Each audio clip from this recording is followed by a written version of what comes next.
Hello, intrepid followers, subscribers, and watchers of my YouTube videos. It's another Cosplaying the Geekfort, and I'm here with PinkofY and WunderbarCosplay. Hello. Hello. Hello. How are you guys today? Great. Awesome. Well, I appreciate you guys coming on the show. Now, there usually is a third member who's with you guys, but he's a little busy at the moment. Is that correct? Yes, he's doing his usual watching YouTube. Excellent. Well, maybe he'll watch this later. Yes. Cool. So let's get to the questions. What led you guys to start cosplaying? Well, we've been going to Emerald City Comic-Con since 2010.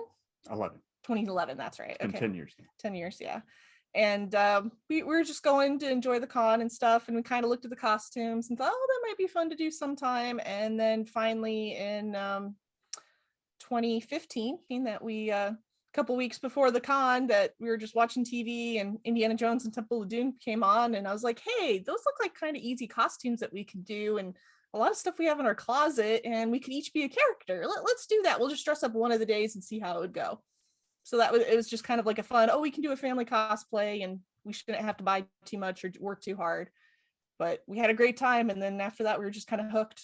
So would you say then what prompted you guys to start then was just seeing everyone at the con and thinking it was a fun idea, or was there one specific thing about cosplaying that made you both like it, or was it one of you that was like, you know what, let's try this? Well, I'm definitely the one that's more into the dressing up and costume and other stuff, because I went to school for technical theater and had done some costuming with that, and then I've also gone to fashion design school, and I've always just loved Halloween and dressing up, so it was kind of an excuse like, I can do this more than just Halloween.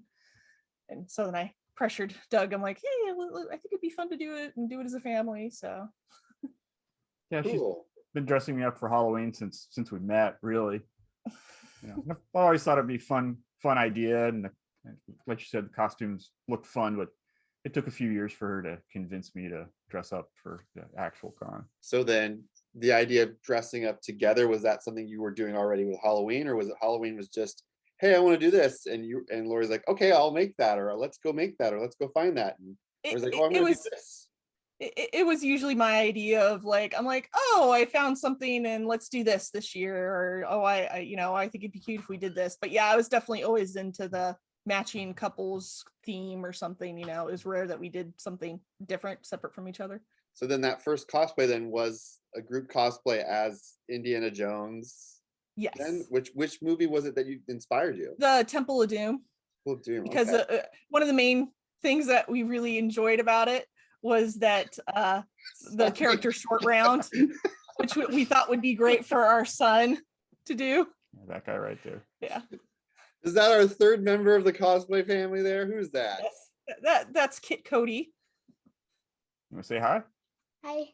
Hi. And my nickname's Casey. Okay, cool. Do you remember that first cosplay you were in? Do you remember your first costume? It's okay to say no. I don't know. You don't know. That's okay. That's okay. So you guys were doing Indiana Jones, the Temple of Doom, and what about that cosplay was the thing that intrigued you the most? The thing that really got my attention was the fact of having Short Round, which I thought would just be adorable for a son who at that time was 2 years old. And I just thought it would be really cute for him to be that character. And then the fact that a lot of the other elements, I knew that we had kind of close to it in our closet without having to buy much or do much with it. So I thought, it'll be easy to be Willie Scott and to be Indiana Jones, with the rest of them. Nice. So cool. So then getting to dress up, then that wasn't such a hard thing to just find all the things that you didn't already own. You just pulled them together and head out. Yeah, we bought a couple of things, made a few things, but it wasn't too labor intensive or anything, So then what has been the most ambitious cosplay you guys have ever created? Well, my most ambitious, just because I was still starting out, would be my Princess Buttercup, because it was only the second thing of clothing I've ever made.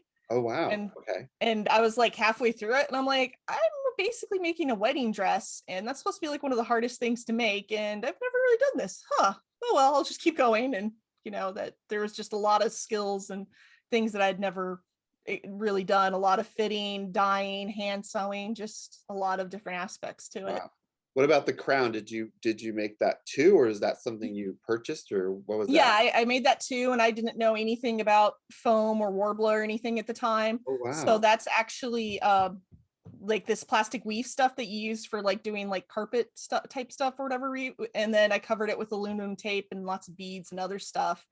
And then I was already thinking in my head, like, oh, we might like stay at a hotel or travel or anything. So I made it so it could lay flat so I could pack it easily. Nice. So I thought about that kind of stuff, you know, early on, even if it was like only my second cosplay. What about you, Doug? What was your most ambitious cosplay? Oh, that's definitely Scourge, the Executioner from Thor Ragnarok. That is pretty impressive. I do have to say, like you went all out with that guy. Looks like we have another guest appearance. That's our Jeff the Land Shark. Yeah. Oh, He started off as a cosplay accessory for Gwenpool. oh, with Deadpool. Gwenpool. With Yeah. Gwenpool. Okay, nice. Yeah. Gwenpool's pet shark. He is Gwenpool's pet shark. You're right. Yes. Yeah. Cool.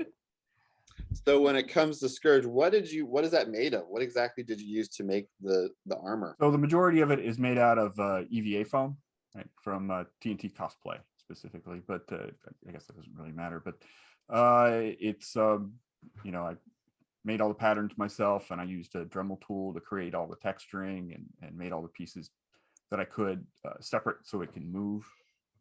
But you know, and did all the different paint and everything out of acrylic paint so it can be flexible. But it's majority of it is all EVA foam, and then it's got a leather skirt with some pieces that were, well, it's got one piece that was modeled by 3D printing, and then I cast and made multiple copies for the ends of the skirt. Basically, it took a year of me on and off working on it to get it all made. Oh, and I put some LED lights in the belt. Oh yeah, I noticed that there was some LED lights. Yeah, was that hard to fit those in there? Or was that easy to figure out how to attach those to it? It was actually pretty easy. I actually cut some holes and used a piece of translucent foam to diffuse it, and it's actually a string of LED lights bundled together in 3 sections. Oh wow. Behind the belt to shine through each hole, and then a piece of acrylic that's painted with a light layer of blue paint, so it would shine through and give it a crystal effect. So then what would you guys say of all the cosplays you guys have done so far has been your favorite cosplays? It's a really hard question, just because, you know, every cosplay you do, you're like, oh, it's my favorite because it's one I really wanted to do. But some of the favorites, like top ones, I think would have to be our family Life Aquatic. Steve Suzu is a really nice one. A lot of people like that, and it's unique. And then also our Venture Brothers, because it's a unique fandom, and we've gotten to meet a lot of people that way. Wow, yeah. You know, and friendships and everything through that. So I think those are some of our favorite and just kind of fun and also really comfortable, easygoing kind of costumes too. Yes, that does seem like it's a much more easy. It's pretty much you just may have a suit, and then you both just have the versions of the suits they wear. You know, it's not like not a lot of like armor and yeah, that's the majority of it. I made the mask for Blue Morpho and adjusted the gloves, and then I made a grappling gun accessory and did a couple other things. I repainted a small gun for Dr. Mrs. the Monarch for her. But you're right. The majority of it is just, well, for me, it was a suit. She made the dress. Yeah. And actually, though, it was a really easy dress. It's a vintage 60s pattern, but I made it the week before. I'd actually finished up Buttercup like a week or two before that year of 2016. And then it was the week before. I'm like, well, we can get the suit for you, and that's not much. I'll get the breast done. And I made that Monarch, the Dr. Mrs. the Monarch, the week before. Yeah, it's very basic. I did a little bit of tweaking after it was done, but it was just fine to wear that for that first con for it. Yeah, for me, it's the same thing as far as favorite. It's kind of hard to pick one because they all have reasons why I like them. You know, like I like Scourge a lot because of the effort that I put into it. You know, the axe that I made is, you know, one of my favorite props because it's, you know, it's all foam, but I can take it apart to make it easy to travel. And it was kind of my first prop that I kind of designed myself from scratch. So that's a good question. So when it came to making the axe, did you just look at like screen captures of it from the, or did you use the comic book to try and I used pictures from the movie and a couple of pictures from a museum. Luckily, there's this Facebook group, right, Cosplayers of Valhalla, and wonderful people took pictures, and it was on display at some museum, I think in Australia, and somebody took some pictures and posted it. And I took a picture and basically estimated the size, scaled it up, printed off, and that became my template. And cut out foam and sculpted it and shaped it, and then I braided foam around the handle. Some favorite reasons why I like that one, because I put a lot of effort into crafting, but I have favorite reasons for like is Steve Zissou. It's a lot of fun to wear. It's comfortable. One of the main reasons we go to comic conventions is the comic artists and writers and contributors there. We still like to visit those people and get autographs and talk to them.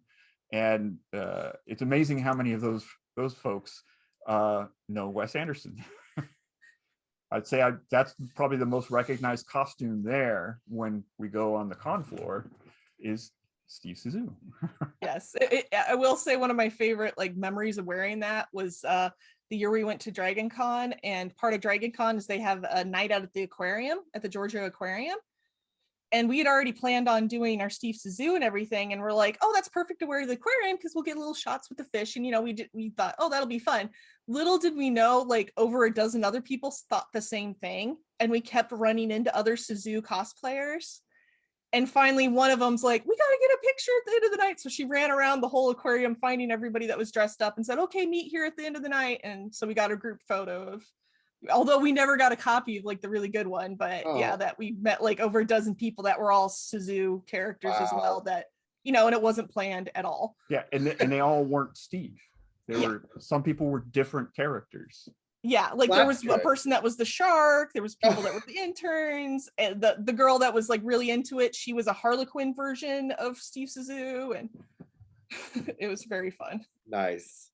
Yeah, I agree, Doug. That's definitely, I think for both of you, those are both the most comfy outfits compared to like Venture Brothers. Venture Brothers, those are comfy, but they're still like, they're real like outfit uniforms. But those, like, it's a tracksuit.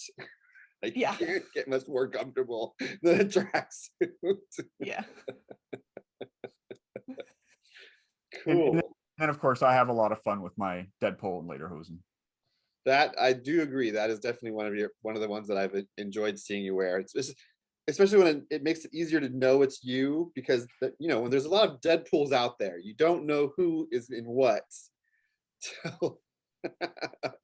So it does make you stand out from all the other Deadpools. What would you say is your favorite part about doing cosplay, like in general? Like, what's one thing that really like makes you keep wanting to come back and do it? For me, it's definitely the creative side, having gone to school to do these kind of things, but being a stay-at-home mom and just other stuff kind of gets in the way of being able to do it like as a job, but not having the pressure at all to just do creatively whatever I want is just really fun. And I find it very cathartic to work on like the research and the sewing and the details and just coming up with all this stuff, that just that creativity that's part of it is just really enjoyable for me. Well, I guess for me, it's just another thing that it's a lot of fun for us to do together. Something for us to always talk about, something for us to do together. It's a lot of fun. I get to enjoy, going to conventions and, doing research, buying stuff, making stuff.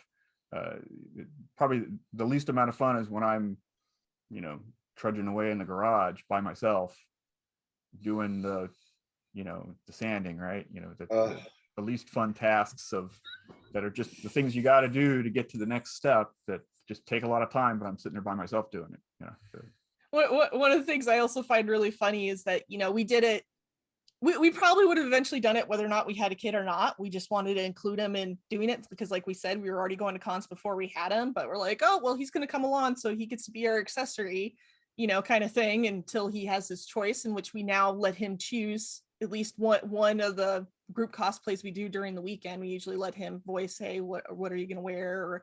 And he doesn't always have to join in on us. Like, I give him the choice of what he wants to do, but it's kind of funny how used to it he is and everything, and we don't quite realize it. Like, he's never afraid of characters or people dressed up, and I kind of forget that that's like normal for us. Like, he had a friend come over, and we had like stuff out like in our basement. You just stuff everywhere, and the kid's like, what is all these Nerf guns and the Star Wars helmets? Can I try those on? And I'm like, oh yeah, I guess that is cool for a kid, because our son doesn't care anymore. But for his friend, he's like, wow, look at your place. Yeah, I think that's good that in a way it's something that he's been a part of, because like you said, he's grown up. Like when he was 2, he was already cosplaying, but like as he's grown up, he's still like, he's interested, but his interest doesn't always align with what you guys might do together, and the fact that you also don't always do things together. And that's really great. I think that you don't make it, we only cosplay as a family, we only cosplay as a group.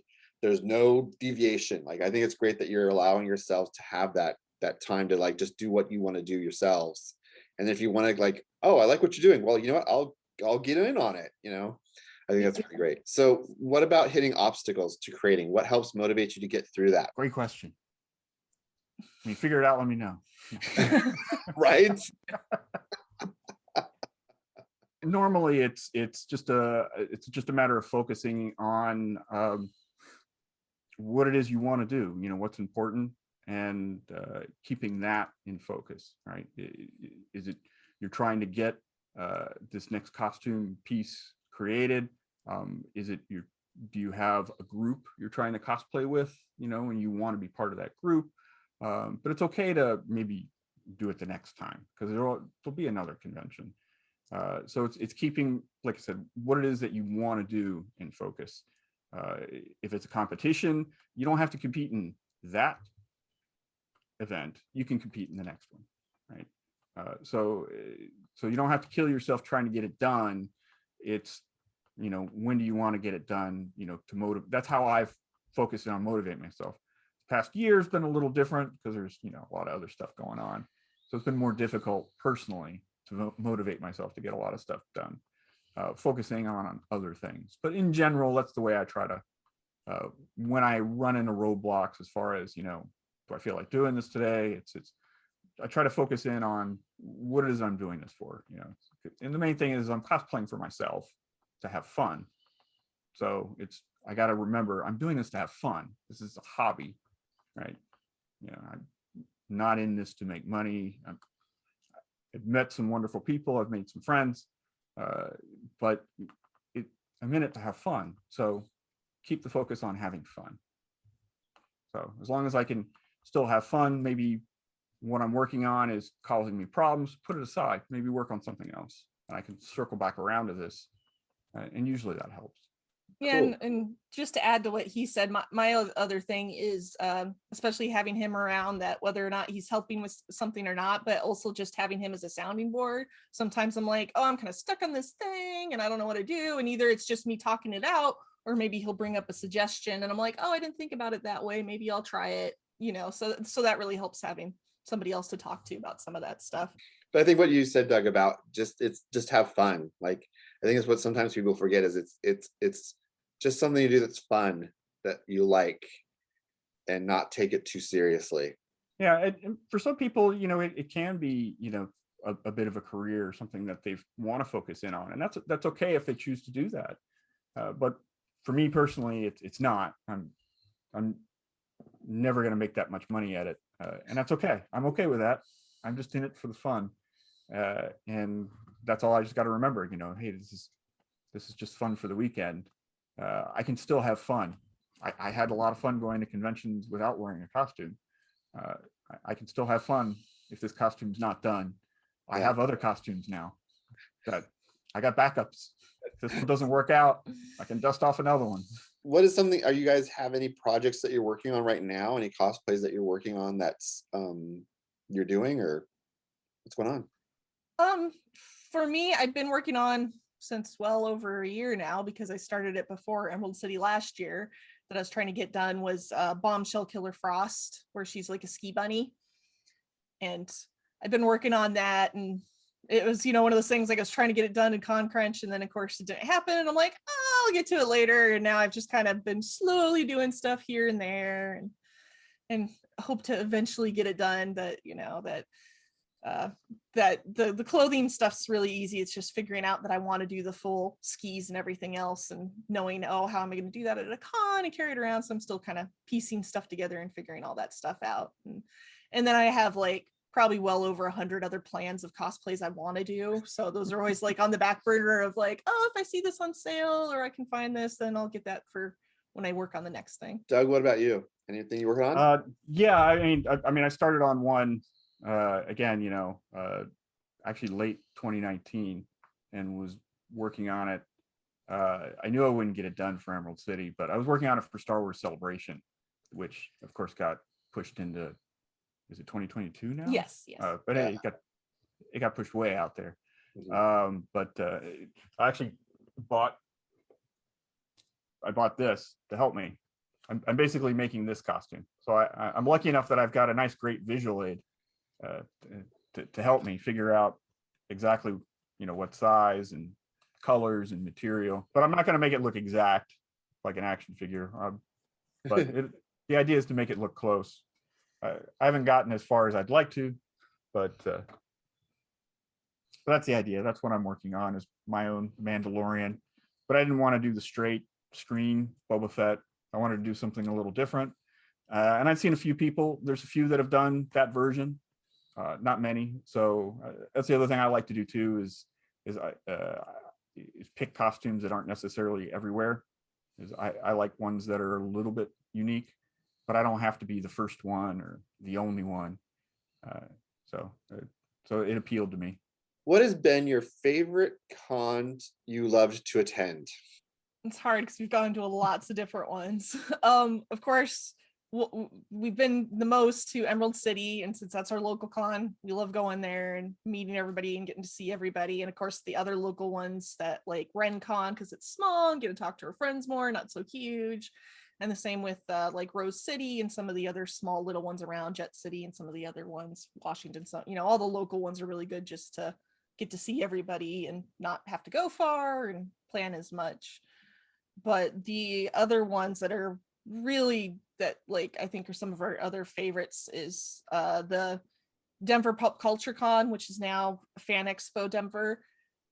We like that because one, it's in Colorado and that's where I'm from, so we usually try to work it out to do vacation and visit family. And then also I've brought some family to the con with me, and so that's been really fun. And it's really family centered, so there's just lots to do with our son. So that's one of the other reasons I really like it, is that they do a lot of different stuff that I haven't seen at other cons. Like some of the celebrities will come and do a story time with the kids, and they'll do things like they had Jim Davis there and he taught kids how to draw Garfield, and they even make a special area like with beanbags and stuff that just the kids are allowed, that the parents have to stand on the outside, that they don't let like adults and stuff, that it's, they actually try to do a lot for the kids. And I really appreciate that focus. You can still see your kid, but the idea is, this is for the kids to enjoy, not for the parents. So you stand over there, let the kid enjoy the event. So you can still see your kid and make sure they're safe. Yeah. But this isn't for you to take pictures of the celebrity and hear the event. It's for them. This is their time. And I really enjoy that because they put a lot of focus on family oriented, kid friendly. Let them have a good experience, because you've got panels for them and cosplay competitions and stuff. There's plenty of content for you late in the day and in the evening. Let's create some stuff for them, and they do a fantastic job of that. And then the other one that's just really fun that we've only gotten to go to once is DragonCon. That it's just so much, that there's so many days and just so much to do, and it's just a party the whole time. It's like Halloween and Mardi Gras. It's just crazy. It is unique. I like to call it Mardi Gras for nerds. I mean, it's not for everybody. It is the way I would say it. It's not for everybody, especially because it runs almost 24 hours, right? It's nonstop, and there can be excessive drinking and alcohol. So if you're not into that, you're not going to have fun.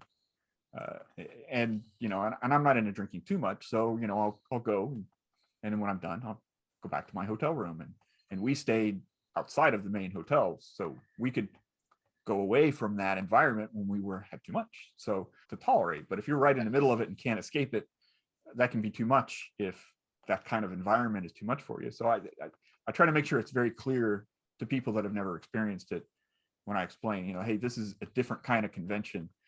Because I know some people have anxiety and other sensory issues where that might be too much for them. So, but that aspect aside, one of the reasons I really enjoy it is there's so many costumes compared to other conventions. And very unique off the wall costumes, and it's just almost anything pop culture related. People will make costumes for, and people will wear multiple costumes a day because their hotel room is right there. They can just ride the elevator. That's a different issue, but ride the elevator, change their costume, and come back later in the day in a different costume. So you get to see so many different costumes, and you miss a lot of costumes. So I find that aspect really fun. Just being able to see different things. One of my favorite silly movies from the 90s is called Basketball. I saw people dressed up from Basketball. What? Yeah. That's pretty impressive. I've seen some video of it. You're right. It's very like, I've never seen like you were talking about earlier, like, oh, we saw a lot of Steve Zissou, but like it's very uncommon to see like a lot of multiples of things because there's so many people there. Like it's hard not to like find, like, that's pretty incredible. That's pretty niche. Yeah, and we really lucked out that we've only gone the one time, but we tried it out first that when Doug's mother came to visit us in the fall one year, it was when Vancouver Expo was going on, and we said, well, we'd like to go, and we'd like to go to DragonCon later the following year, so we want you to go this con with us and see what you think of cons, because then if you can, we'd like you to bring you to DragonCon. So we took her to Vancouver, and she was really shy at first, but then she really kind of got into it and was like, oh, I really like seeing everybody's costumes and seeing this stuff. She's like, yeah, I'd like to go to DragonCon. So we arranged for her to come. She met us there, and then so she'd spend the day with us, and she just had a great time getting to see the costumes and getting to do the stuff. And then in the evening, she was done, our son was done, they stayed at the hotel, and we got to go do some adult stuff, and that was Cool. just really fun. Yeah. And my mom loves parades, and DragonCon has a big costume parade. That was fun, and she really enjoyed it. And it's so funny because we've talked about it, and she's like, well, if you go again, you're bringing me, right? Like, she's like decided that. And like, she's also like, when are you gonna go to East Coast cons, like, so she doesn't have to come out and stuff. But yeah, so speaking of cons that you haven't attended, what's one con that you would love to attend that you've never attended? So I've always wanted to go to San Diego Comic-Con, because to me that was the con, and then I learned, oh, they do these at other places, other than Star Trek cons. I've known about those. I went to a Star Trek / Star Wars convention when I was in high school. We don't have to say when, but a while ago. I drug a friend of mine to one, and I got to meet like Jimmy Doohan and Peter Mayhew and David Prowse. And it was small. It was in the basement of convention space at like a Ramada Inn, but it was really nice because it was small. It was more like RenCon the first year or two they had it, kind of size. But so that in my head was what a Star Wars Star Trek convention was for a while, and then I understood San Diego Comic-Con was still a different thing, and so I've always wanted to go to that one, and we've come close to getting tickets a couple of times. Well, one other one that Doug reminded me of that I always talk to him about, but it's similar but almost a different category because it has to do with more with historical costuming, is La Fête Galante at Versailles. That they have it every year in June, every year that they're able outside of the pandemic, and it's you dress up as Marie Antoinette, Rococo style, and get to party at Versailles.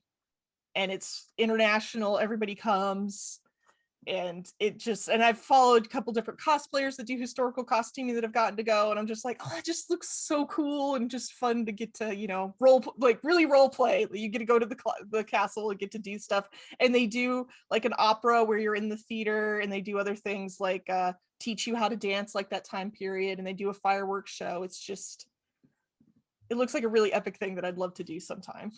What's it called again? La Fête what? La Fête Galante. Like, it just means the party at Versailles, basically. Cool. Wow, that sounds pretty impressive. Like, Wow, I've never heard that at all. That's pretty cool. And also with that, I know there's also in it's usually end of July, beginning of August in California, there's Costume College, which is just a convention of how to do costuming and sewing. And that's another Cool. one I would like to check out on my own, because it's a lot of during the day it's a lot of actual like classes to learn how to do stuff, and then at night they'll have like the Oh. parties where you dress up and stuff. So it's more like it's like almost like a intensive school for a Yeah, few days, but then there's yeah, fun with it too already involved in it.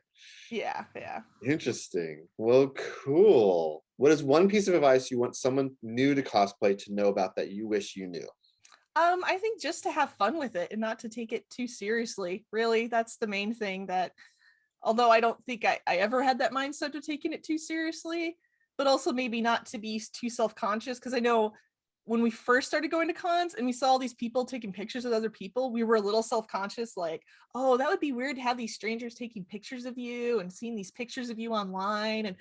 And then later now I'm like, hey, people take my picture. Where's my picture online? It's kind of a weird thing that you kind of change your mindset and to kind of get out of your head and just know it's fun and it's not that big of a deal, and that kind of thing. But it's also okay if people don't want to take your picture, right? So my advice would be to do it for you, right? Yeah. Because try to have fun, really. That's what it boils down to. What I said, same thing that I said earlier. Try to keep it in mind that that it ought to be for you. It's okay if a friend says, hey, you should try this. I'd like you to do this. It'd be fun to give it a try with me, because it's always fun to me. I think it's fun to do it with other people. It makes it easier to give it a try instead of by yourself. But to do it for you because you want to do it. Pick characters that you like, that you find interesting, that appeal to you for your reasons. They could be your reasons, and it's a great, wonderful community that everybody treats you nicely. So please be nice to them, and it'll repay you it in multiple fold. So that's the main things that I would say. And I would also say to people that are maybe like us that have kids and family, that I know there's some people that are like, oh, we always have our kids stay away for the weekend or we can't include them. And I just think that's kind of a disappointment, because you kind of miss out on that family time, but it's also a different way to really enjoy a convention as the family stuff. But you also have to let a lot of stuff go. You have to go, well, we're not going to do that panel. He won't sit through that. Or I can't wear that crazy dress because I won't be able to chase him around. There's other things that you got to consider, but it's worth it in the long run. Even if, you have to deal with some of those meltdowns and other stuff, it's worth it to have the fun time and get to do it as a family. Thanks for coming on and sharing all this wonderful information about being a family and going to cons together. I think it's really great, just how you haven't, like you just were talking about, like you have to like make a decision on, okay, what will you do, what can't you do with the child, your child at a certain age. And I think it's important that people realize that you still can do cons and have kids and be a part of cosplaying with your kids, or just having them there if they're not in cosplay. Yeah, thank you for inviting us. We had a Yeah. good time. Cool. Yeah. Cool. So one of the things I like to do is I ask everyone this about, because I think right now we're living in a time when it's really hard. Everyone's trying to be supportive. And so I always ask about what's one charity or organization that you think is doing good in the world that people should know about to support? I have two that are just really the ones that we like. That one's Sustainable Renton, which they work with groceries for low income or just people that need groceries and that kind of thing, food and other supplies. And that's local since we're close to Renton, and that's kind of where we like to go. And then the other one, and especially without cons and other stuff going on right now, is Pop Culture Classroom, which is associated with the Denver Con, that we really enjoy and do all that stuff with kids. That one of their main focuses is to bring comic books into the classroom, that they like to teach through comics. And they also have programs where they teach art and comics to prisoners in prisons to give them an art outlet. And they even provide classes for teachers to give classes of like, oh, this is how you can incorporate, history and comics and other stuff. That I just think it's a really neat way to get kids into the stuff, but also a way to educate them through a fun medium. and not having the conventions right now, they don't have any sources to really help grow that right now. So I think that's another way to help that out. Great, that's cool. Well, again, thanks for coming on. So now, if people wanted to look at the cosplay you guys have done or see what you're doing, where can they find you guys on social media? My social media is on Instagram. It's PinkofY, all one word, and also on Facebook. I don't update that as much, but it's PinkofY Cosplay. Wunderbar Cosplay on Instagram, and I do have a Facebook page. I don't update it as much. And Cool. Well, thanks for coming on, guys. I appreciate it.